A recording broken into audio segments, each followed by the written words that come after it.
Good morning, listeners and viewers and everybody else out there. Good morning, Ammar. Hey, how are we doing, Jalf? Very well. It's Friday, the 21st of July, and we're here. Is where we are. I was talking to Mike, our general counsel earlier, and I was like, I can't believe it's Friday again. Like this week, it's been a long time since I felt like, oh my gosh, I was just sat here doing the show literally a couple of minutes ago, never mind a week ago. It's just been that, it has been incredibly frenetic is what it has been. I think it is for everybody, Ammar. I think time seems to be moving faster.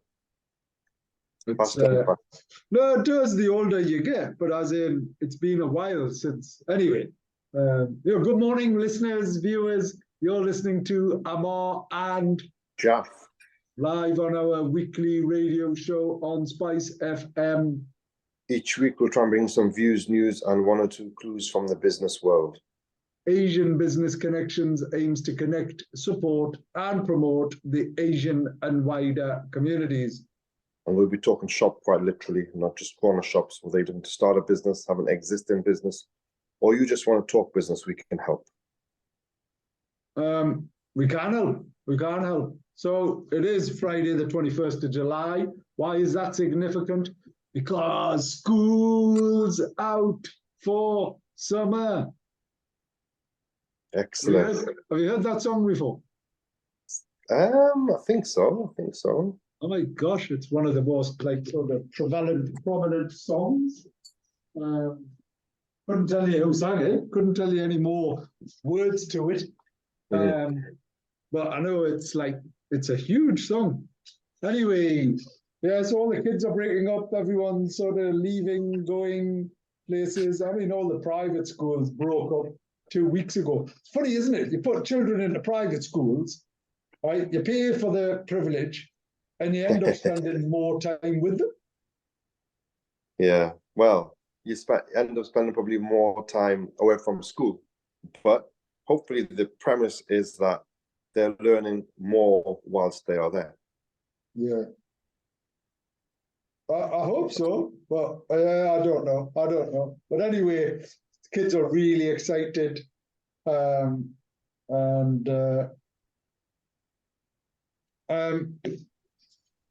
kids are really excited. I'm sort of looking forward to, because we're breaking up. I think we're going to try and get away a week after next. So yeah, and it almost feels as if we desperately need a break. Certainly it does. Where are you going, Ammar? Off to Turkey. All right, very nice. So going back to the same hotel, the same place, and then my 10-year-old and I are going to fly up to Istanbul, and because I've got an office at there, so he's never been. Going to spend the day there, see a few people that we know, and yeah, Istanbul's amazing. Istanbul it's just like a phenomenal city, isn't it? Unbelievable. It's like the location, Ammar, the landscape of the city, the natural landscape, the river that breaks up from is it the east and the west, and such a big city, so vibrant. It's unbelievable. Without a doubt. And it's some size, and because my 10-year-old hasn't been, trying to fit in some of the touristy stuff with him. Although, he'll want to see the football stadium, he'll want to go to sort of certain places and spaces that are. I think you've got to take him. You got to take them to all the touristy bits, like the blue mosques or one of the mosques. Yeah, the old bazaar, and I think the old mosque and that, they're all there. So we'll head across the river. But my office is on this side of the river. So we've got someone picking us up from the airport, and then we sort of land. I think we land there about 10 o'clock, and then we book the flight back. I think the flight that we booked back is like 8 o'clock at night or whatever as well. So we're there. But I mean, gosh, I was like, all right, we want to go to these places and we want a tour and all this. They're like, you're not going to see anything in like sort of 8-9 hours. You need like a minimum of 8-9 days to get round Istanbul properly. And equally, what I don't want to do is like literally be sat in traffic, which you're going to be for most of the day. It's but it is what it is. So what's more important is like the quality. So as you say, getting to the mosque, going into the masjid. They were doing a lot of work when I was there last year, in and around it. So, but yeah, I'm excited. I'm excited that I'm just doing something with him. Not just the two of us, which is exciting. We've got Doc joining us this morning. Actually, one of the things I need to share with some of our listeners who will be aware is the sad news that Uncle Naji passed away. I got that message in the morning, Ammar. And it is for his dad, is that right, Ammar? Yeah. I only seen him a few 2-3 weeks ago, I think. Yeah, I mean, he was out and about. He's still active. He was still around.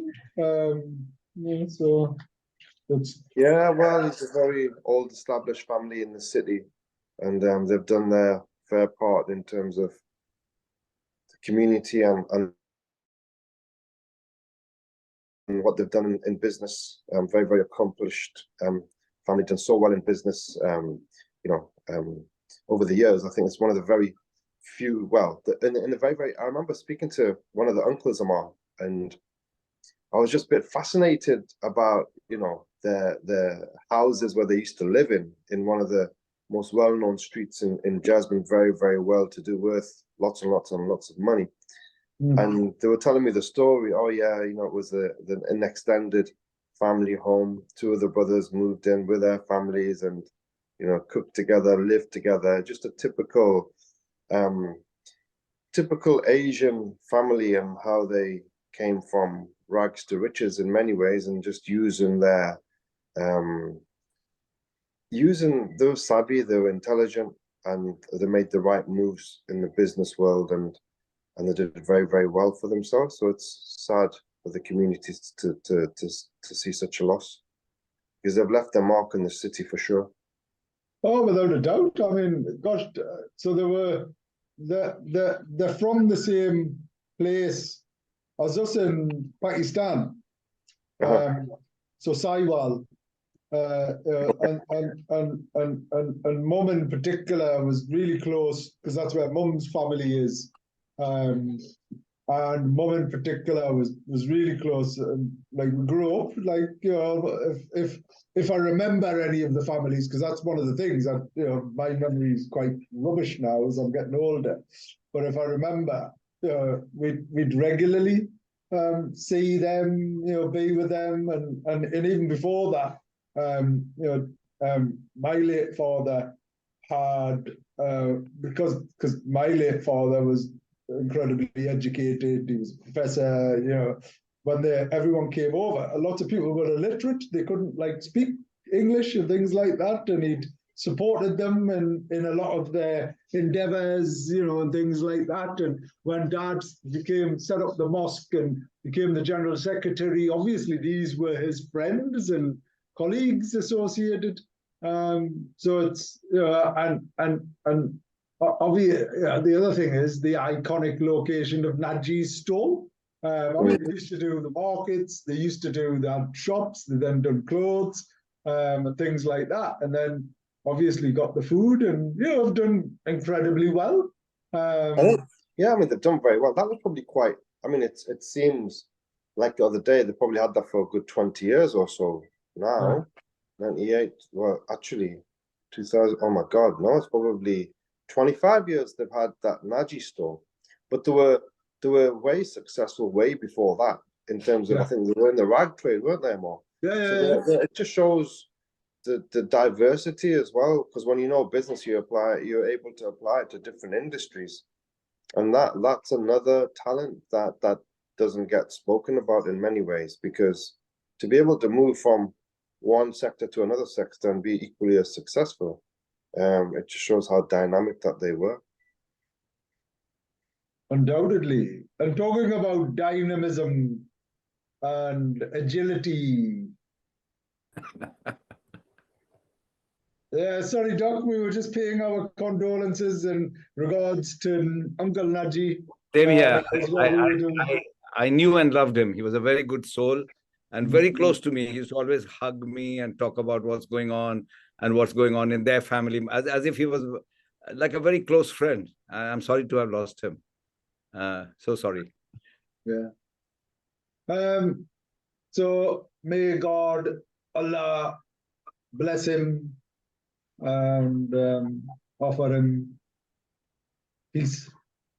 Anyway, moving on. Doc, you're here. Thank you for It's an honor. It's an honor. I'd rather thank you to let me into your world. No, you've absolutely. I was. Your office and Jaf's bedroom. Can you see how tired Jaf looks? No, I'm not. I wish I was in the bedroom. But you look very. We don't have the luxury of. We don't have the luxury of your life. Look. Yes, I can see. I can prove to you I'm not in a bedroom. Oh my God. Oh my God. That is his bedroom. What are you talking about? Jaf, that's a lie. That's where you sleep. It's is what you do. But yes, Doc, please start by introducing yourself. Say who you are, what you do, why you do it. Well, I'm quite old, so I have too much to tell. But in this context, like you guys, I've been on Spice for a while. Before that, I used to be a medical doctor. But in a way, Spice, Ammar, ABC have been a very strong part of my life in rebuilding my life after I left medicine in a very painful way. So I must thank Ammar and Bill Midgley and people like that. So I truly mean that.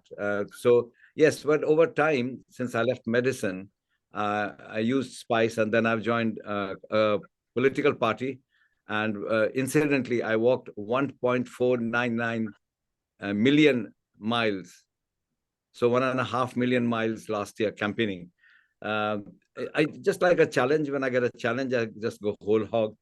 And recently, I was interviewing on Spice a gentleman called John Beamson, who I think you also know, Ammar. Ammar? Yeah? I'm here. Yeah, we are here. So, and he was talking about cave walking. Now, that's a misnomer. Sorry, who was talking about cave? You went, but my end went funny there. No, it was absolutely phenomenal. But I think cave. No, sorry, I'm saying who did you mentioned somebody who was talking. John Beamson.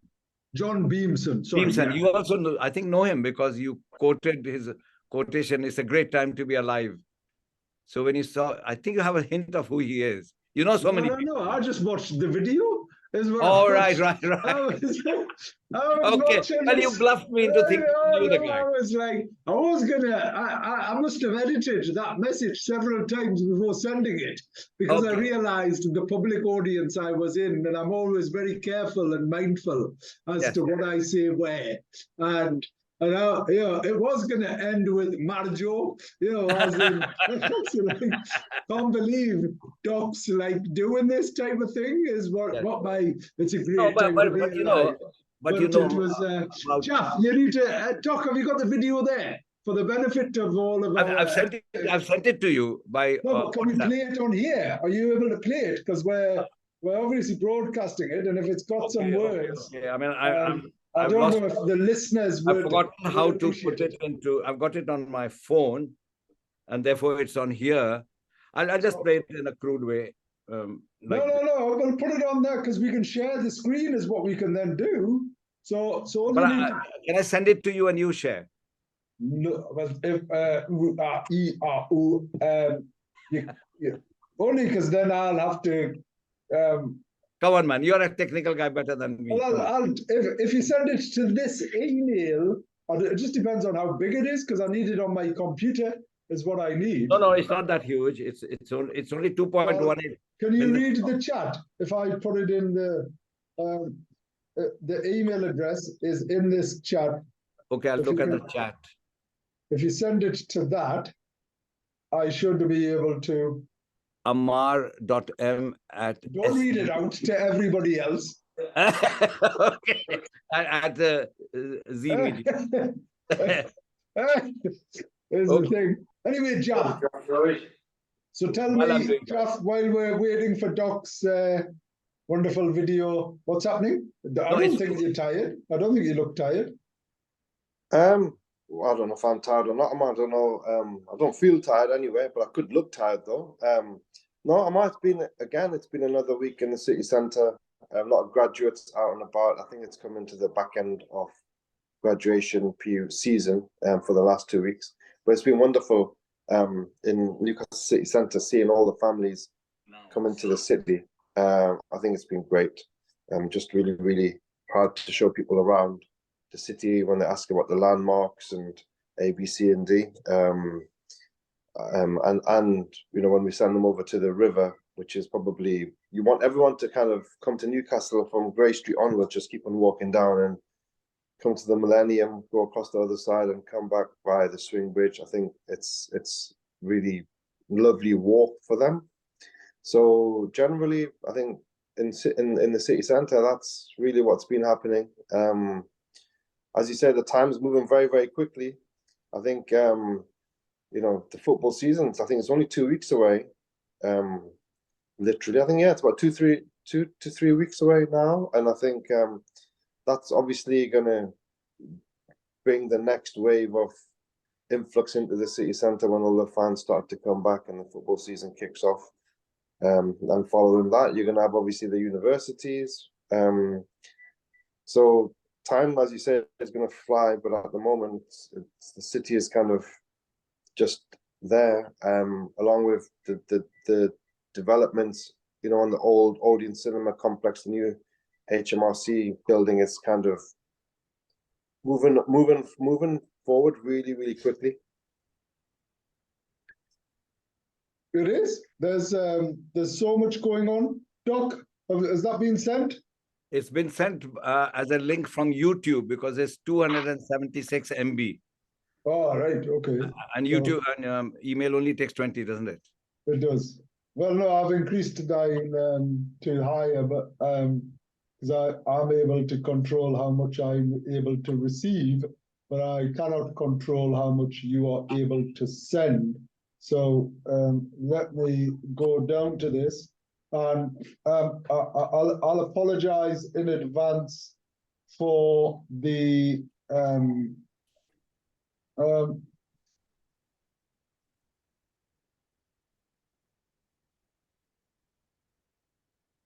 what's happening? Shall I tell you? Oh, actually, that's I was trying to work out what was going on. All right, so this is Doc in action. So I'm hoping that our listeners can hear what's going on because there's some sound, but certainly for the benefit of our viewers, this is an extraordinary sight. Certainly shocked me a little in a pleasant way, but in a very courageous manner to you know, have someone who's as vibrant, as old, as seasoned, even seasoned is the right word, as Doc doing this type of thing. I don't think it's something that Jalf and I would be jumping to, but let's see if everybody can you see this? Oh, I can see it. You can see it. Okay, I'm going to hit play.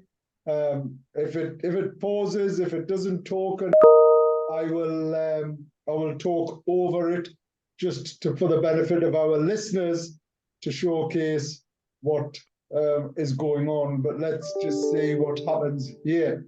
So, limestone caves. Hear the sound. Brilliant. Brilliant, Doc. Well done. Keep coming through. What a time to be alive, Doc. Yes, What a phenomenal time to be alive. it is. Well done, Doc. I'm doing interesting things and not just sitting in a pub drinking. John Beamson picked me up from my home at 7:45 on the 19th of July. It was a 2.5 hour drive. We stopped at a pub, had a bit of a drink, then drove again to the caves, walked another 2 miles to reach the caves, where we were met with Helen Shaw, the safety officer. As I looked at these pictures, and I'm awaiting the videos from underground, it's much more frightening now, sitting in the comfort of my home at 20 degrees centigrade, dry, clean, well-fed, watching these. But I think the trick is to just jump blindly as long as you have decent people supporting you. And what is the worst fear one has in life? Death. That is the only fear we have in any field of life. That fear is very difficult to overcome. But once you overcome it, nothing can stop you at doing anything.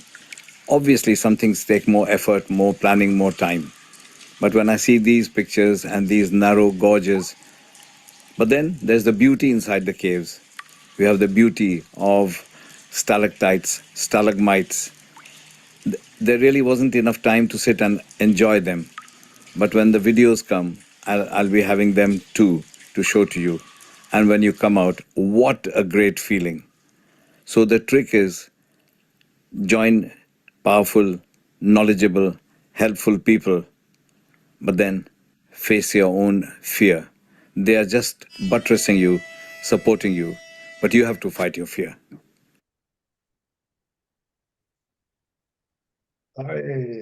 Wow. So Doc, can you explain to the listeners then what actually was the thinking behind that exertion, if you want to call it that? Yeah. It was very excursion. It is very Excursion exerting. and exertion. My hands and all are still hurting.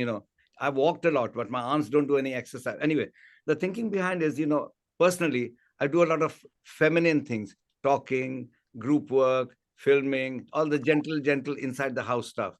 But I don't do enough outside stuff like, what shall we say, mountain climbing, abseiling. I've done abseiling with Ammar. Remember Ammar at the Newcastle United football grounds? Did you do that, Jalf? Have you done any abseiling? I was at NUFC. Yeah. And my maison. All right. And then I walked on burning charcoal, barefoot for Tony Robbins. I like throwing myself out, I know I won't die because there are good people who support me. And again, in a very symbolic way, Ammar, and I mean that totally genuinely, that you, Bill Midgley and people, when I was completely broken, when I had finished medicine, I had nowhere to turn to, but people like you actually did support me.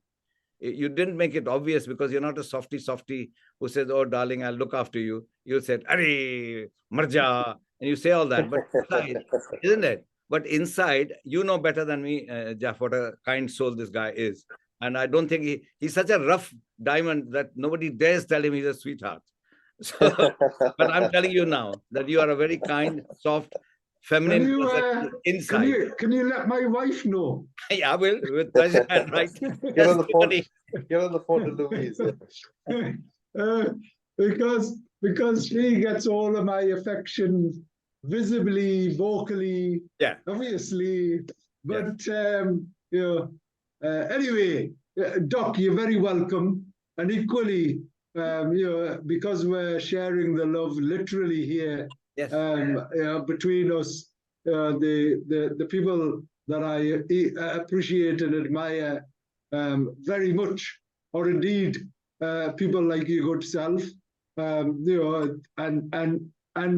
having the courage and conviction to continue doing what you're doing, regardless of the stones that are thrown at you, and the sticks, and as they say, sticks and stones may break my bones, but words will never hurt me. But actually, I'd argue it's the other way around. Actually, words hurt much deeper. Words cut far deeper than sticks and stones. Yeah. And and having great people like Jalf in my life has undoubtedly made me a little bit of a better person.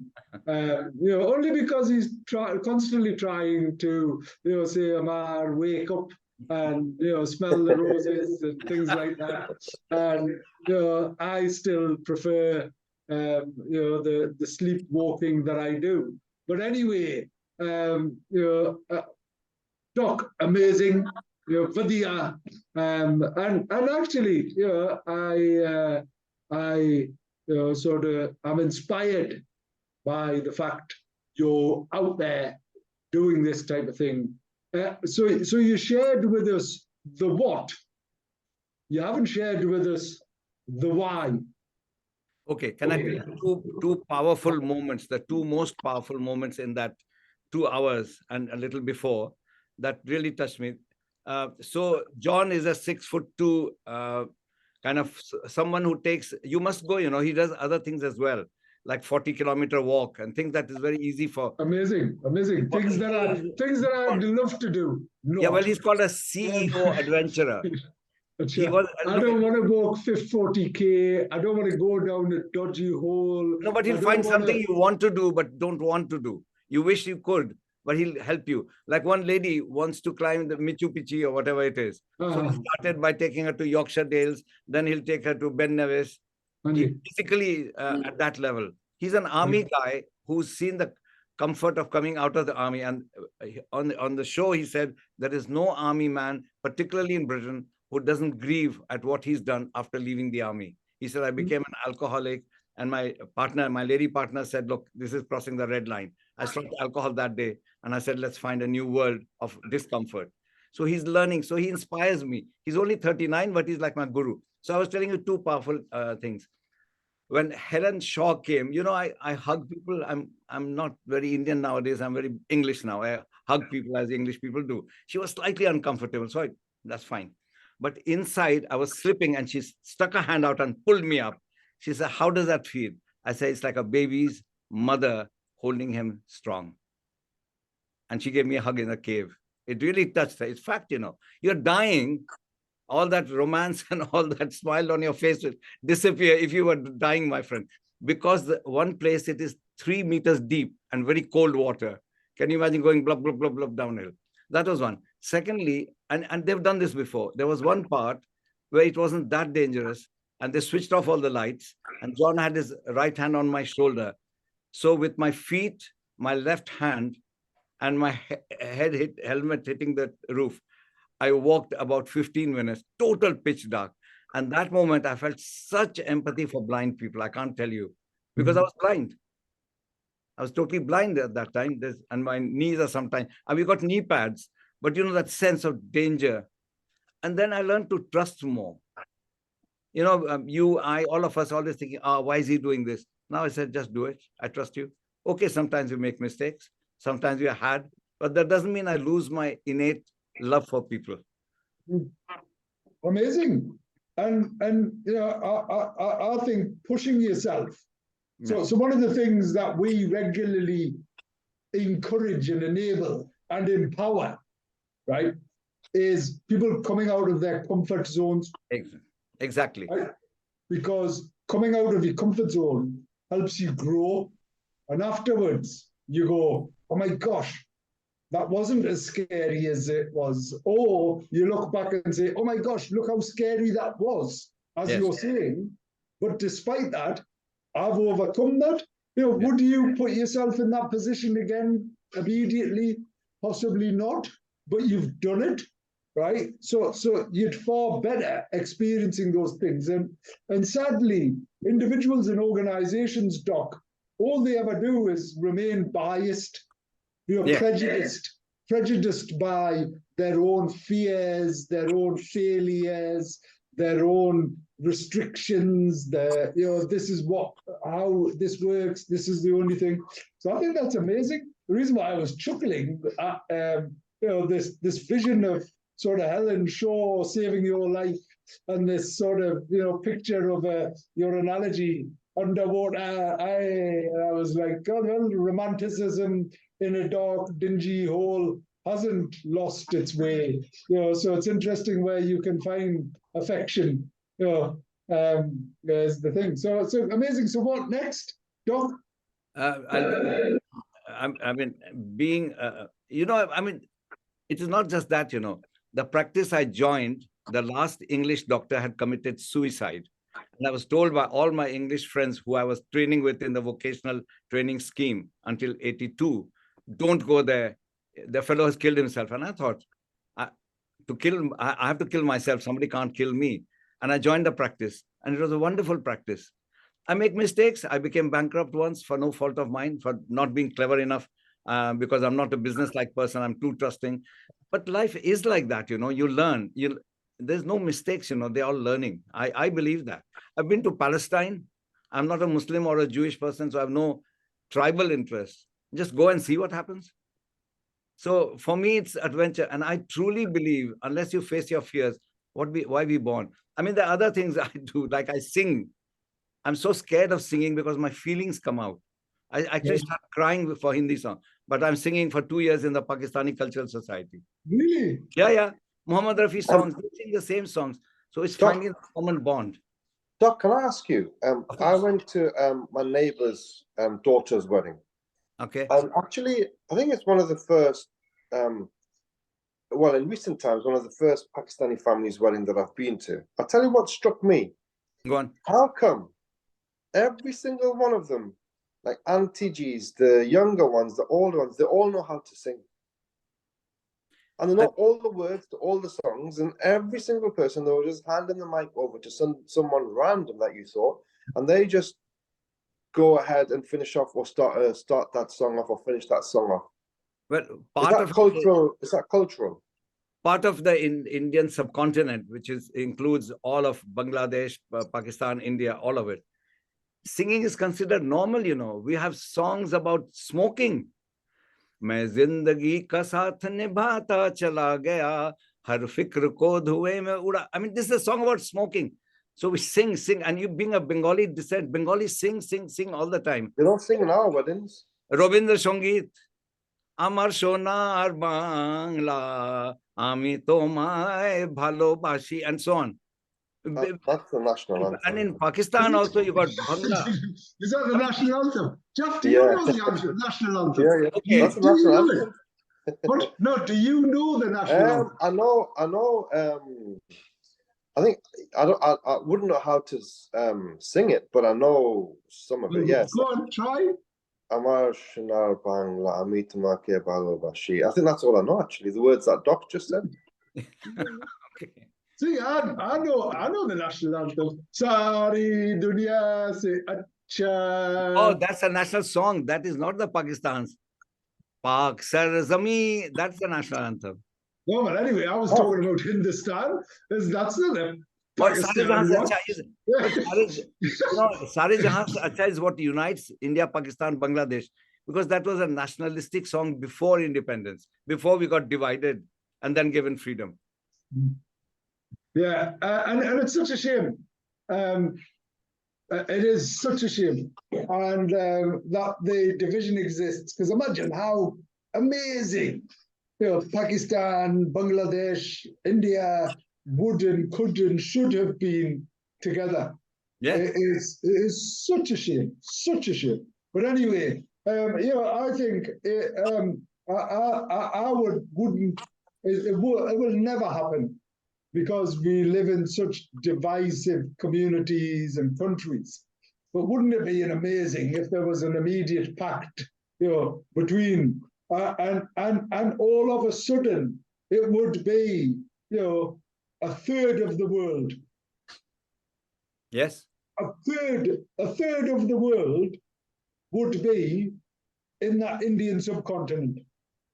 But Ammar, you've been to Bangalore so many times, you've got so many trade connections and so on. And I've been to Pakistan twice and lived there 53 days as just an ordinary person. The amount of love and what you're taught is completely wrong. There is no problem between the people, Between the people, Jeff, zero problem. So, Jeff, talking about culture. So a couple of things, because we need to talk about this week as well. But I was at the Gem Arts Festival, the launch earlier this week, and on Monday at Dance City, and Anand Bhatt, who leads Dance City, lovely person. He talks about dancing, and remember, Jeff, we had him on the show. Really cool guy. Yeah, and he talks about all of this superstars and everything else. Anyway, culture is the thing that brings us together. Yeah, right. It's the so religiously singing and dancing isn't something that happens in any of the religions by virtue of the religion. It's the culture that surrounds it, which is the most powerful thing. And for me, seeing Gem Arts and Vikas and that synergy, even from a food perspective. So we've got Dabawal, right, as the Gem Arts Masala Festival catering partner, recognizing street food, culture, all of those things. And I apologize if you can hear my back creak. I don't know if you can hear that. Can you hear that? Yes, we can. So that's my back creaking because I'm getting bigger, is what I am. But Jeff, tell us that relationship with Gem Arts from a cultural perspective. Why is that so important? I think when you're marrying combination of what Vikas does in terms of bringing great artists into the city and highlighting a totally different part of our culture that is not highlighted on a day-to-day basis. I guess he brings it all to the fore and the forefront of a period of one week. And another important part of the culture is, I think the way that the food has penetrated the culture in the UK over the last 50, 60 years and become the kind of mainstay of the UK palate, along with, so you've already have that as a base, but then when you bring the artists and bring their work to the fore, I think combining the two together, I think it's just a natural combination of bringing what's great from the Indian subcontinent here to the UK. So I think it's obviously, and then there's a synergy between our kind of brands in being kind of quite kind of high end or premium or the better of the rest, I guess, if you want to say it in that way. So I think that's where the synergy is with us. And then you bring arts and culture and food and cuisine together. I think that's what makes us as the Indian subcontinent. We're unique for those reasons. Can I take you to another thread? In 1980, we started the Asian Artist Network. Okay, which means all of us together, no specialists coming. We know enough. We'll get together every month and produce songs and so on. That went on for 7 years. Then I started Gurukul, which means the home of the guru, and invited artists to live in my home and teach. So for 7, 8 years, we learned. Then we invited Vijay Rajput, who's a permanent resident of this area as a British citizen, who is a highly trained Indian classical musician, who sings and plays with David Clark, who is professor of music and who's completely flipped from Western classical to Indian classical. So that's one thread. Recently, I thought, all these, like Gem Arts you mentioned, like Hindu Nari Sangh, like Pakistan Cultural Society. So we went to a meeting that Ammar Mirza had connections with, but we couldn't properly connect, and I won't say it on air, with the Indian High Commissioner coming. And there were 22 people. And I thought there's more than 22 people here who represent arts and who may not be very famous. So I started a group called Indian Association Northeast. And then Raj would have invited you, my dear friend, Ammar Mirza, to come as a proper colonel. So we're having an event on the 15th of August in the Civic Center by this. And this organization has two purposes. One is to be an umbrella, to link the Marathis with the Gujaratis, with the South Indians, because people from Punjab will have nothing to do with the South Indian dancers, because they came here all of us under very tough circumstances. We didn't come to Britain for culture, we came for the cash, we came for the opportunities. So culture and now Vikas's generation is rediscovering. So there's Amar Chotai singing, who is a doctor. There's me playing the flute at the Pakistani cultural. So we are connecting. So one is that, and the other is to encourage little people. So we have a group of 12 people. And yeah, our meetings are not very properly English and Mr. Chairman, sir, and all that. But we are managing to get through because most of us have had a good life and we don't need to be in the front of the mic. So I'm extending an invitation to you, Jalf. I'll also send you a proper invitation. I'm sending to all the mosque heads, business heads, more the merrier. And it was going to be held outside, but because Centurion Way now has a lamb in the middle, are you aware of that festival? The festival that's We've got a what in the middle? a lamb, a sheep in the middle of the Centurion Way. Because Okay. of the festival, we can't have it free, and we have to go in and they're being very kind. They're giving it at cost price as possible. So please make yourself available. Ammar is already there. Jalf, as a chairman, I'm inviting you now, and I'll send you a letter to come on the 15th of August between 6 and 9 p.m. There's food, there's all the regulars, all the Punjab catering, dosa kitchen, all the people in the area.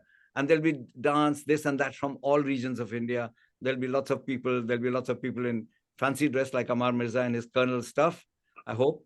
There's Andy Black. There's lots of people coming from the military, this and that. It's to make a song and dance. And the Pakistanis are doing it on the 13th in Wall Bottle in that school.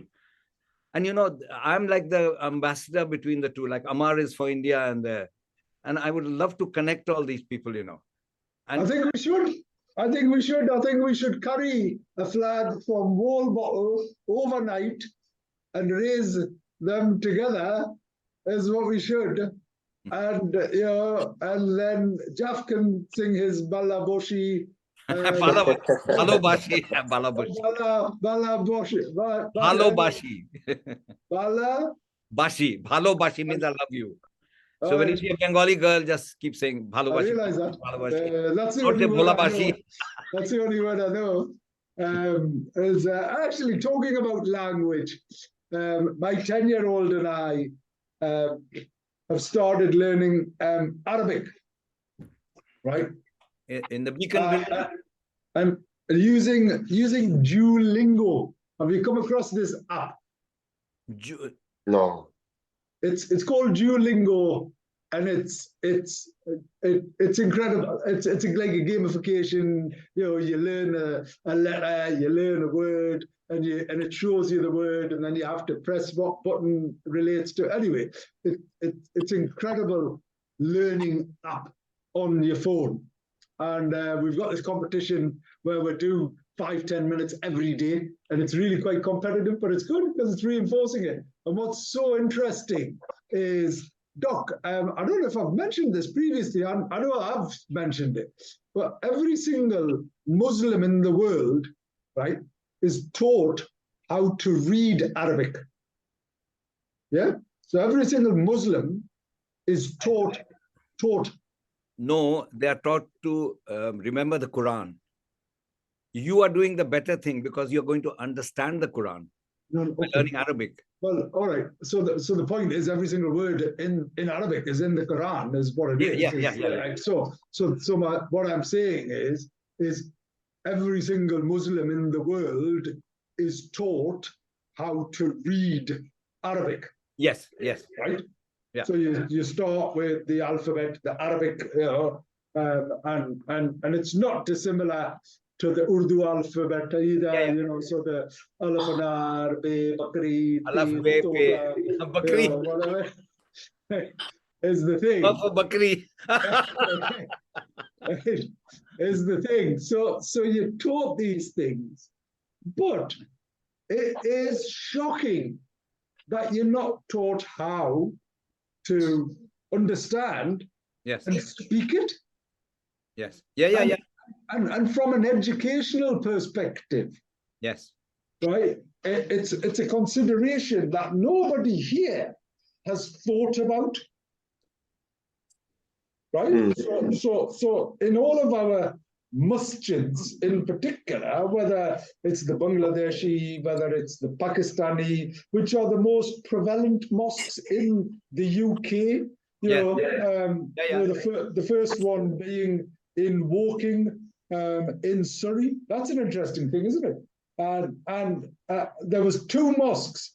So the first physical mosque in the UK was in Woking, Surrey, and it goes back to Turkey, and it was the Turkish community who had influenced that. The first actual sort of mosque generally was in Liverpool, in one of the flats. Ammar, was it not the Liverpool one? Was that not done by an Englishman who actually converted or reverted? I think there was a relationship there, but in any event, so anyway, the point is imagine if we had a national initiative, right? Imagine how amazing that would be to as part of that experience, certainly from a religious perspective, if we equipped every single person learning the Quran to learn how to speak, Understand Arabic. Yeah. Well, the similarity, the Christians had the Tyndale Bible. Before that, it was all in Latin, and only the upper class or the Brahmins of the English people could do that, and the lower class were not allowed. So Sanskrit, the same thing in India. Sanskrit was the language, but nobody allowed the hoi polloi to learn so that the Pandits could have the power. So in Islam, all your understanding comes from the interpretation by a mullah who understands Arabic and who understands. But do they understand? Do they understand? I don't think. I think they understand and are taught about the Quran as to whether they well, they must do as part of that because what they're taught, a hafiz. So a hafiz. Hafiz means somebody who's mugged the Quran. Is what? Somebody who has by heart, by rote, learned the whole of Quran. Yeah. So a hafiz is someone who can recite the Quran by heart, by memory. Yeah. So that's an incredible feat. Have you not heard about Niala, Northeast Arabic Language Academy? Yeah, they were at the Beacon, weren't they? Yeah. I really love the guy because he's helping Muslims understand the Quran so they can apply it to their lives without going through an interpreter called a Maulvi, Mullah, whatever. Well, you should be able to, as in sat here, one of the things I enjoy having read the Bible is having read the Bible and being able to understand it. But then you read the translation in English. If it was only in Latin, it would be so hard for you. Same here for Hindus. But that's my point. As in, and I've read the translation and the transliteration of the Quran. Yes, is what I have. But it isn't the same. There's lots of words that exist in Arabic that do not directly translate into English. Same as Bangladeshi, same as Hindi, and the same as Urdu or Punjabi. The culture was different, like even in our own language, software, hardware. I mean, I think of nails, you think of computers. So language moves on, So the context is different. But I must tell you that in the Hindu temple, they're having classes for children saying just learn one thing in your life, but understand it, please. Because that's the most important thing. Understanding is far more important than simply learning. What's the point of it? What's the point of learning if you don't understand it? And can't apply it to your own life. Well, that's the most, that's where there's almost a slight, both an incredible opportunity, but a bit of a disconnect is, having been born and brought up here, I'm very proud of the fact that we went to the mosque and we were able to read the Quran and get a lead pipe beating occasionally as part of that journey. It was an orange lead pipe, Ammar. I remember it well. An orange lead pipe. So all of those experiences actually, I appreciate them. I appreciate them unreservedly with no regret. The only thing that I do have a little regret of is not understanding it. Yeah. And I don't think that's blasphemous. I think it's something that we should recognize and support others to enable that to happen. You know, Ammar, when I was 4 years old, my father gave me a toy. But by evening, it was all broken. He didn't beat me up. He said, "Why have you broken?" And I said, "To know how it works." Because children are curious, you know. We shouldn't kill their curiosity.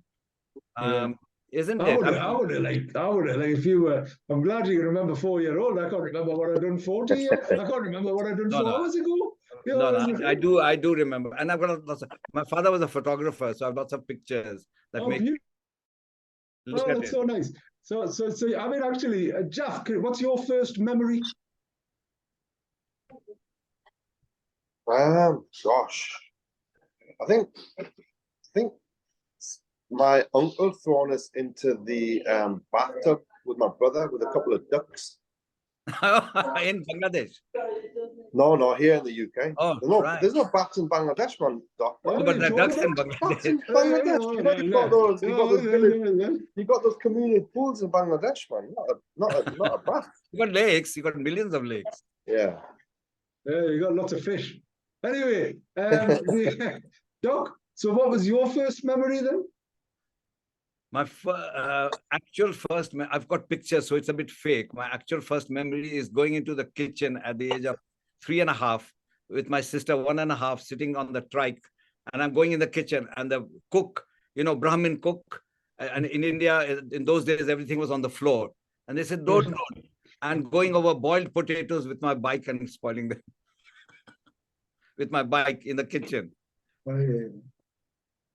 I was quite a spoiled brat, you know, and I enjoyed that very much. No, great, good on you. You know, my first memory, and it's funny, right? Because I remember so many things. I genuinely remember so many things. But then when I ask my elder brother, he always goes, "Oh, you weren't even there." You know, it's like a bit of a, you can't remember that. You know, it's like, it's interesting. But anyway, you know, one of my first memories, we lived on Beaconfield Street, and I used to sit on the corner because we had a corner house. It wasn't a shop, but it was opposite. It wasn't opposite Kantas. It was maybe it was Kantas. Was it Kantas? Anyway, one of the. Kantas is the corner shop become a Bengali shop, and no. So this was on the middle of it, of Beaconfield Street, and we lived opposite where it's all a green field now. But I remember like threshing up stones and thinking that I was an alchemist. I was making a magic potion. You know, is one of the things. I've always been a curious and that interest and things like that. Other things were, I remember, you know, gosh, there was the house next door. There was like, you know, a Dickie Arthur, somebody like that lived there. You know, some sort of like hoarder, and they you know.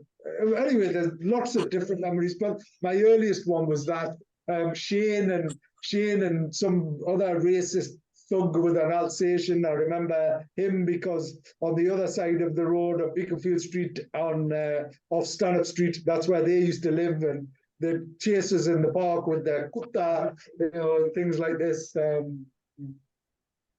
I remember Jalf telling me he was chased being called Gandhi. Do you remember that, Jalf? In one of my. Of course. I mean, Sorry, Jalf, what were you going to say? Well, I was just going to say, Ammar, you know, you mentioned the name, and was it Sean that you just mentioned? Shane. Imagine if we could meet them today. Yeah. That would be good. Like take them out for dinner. Honestly, you know, let's see where they are. Take them out. I don't know for dinner. I don't know for dinner. I don't know. You'd probably take them out, why not? but I don't know. Let's take them out for dinner and see where they are and what No, I think so. I think it would be nice. I agree. I'd love to meet so many people. Anyway, we're coming up to the end of the show. Doc, thank you ever so much. We'll be back next week. Goodbye. But the DOE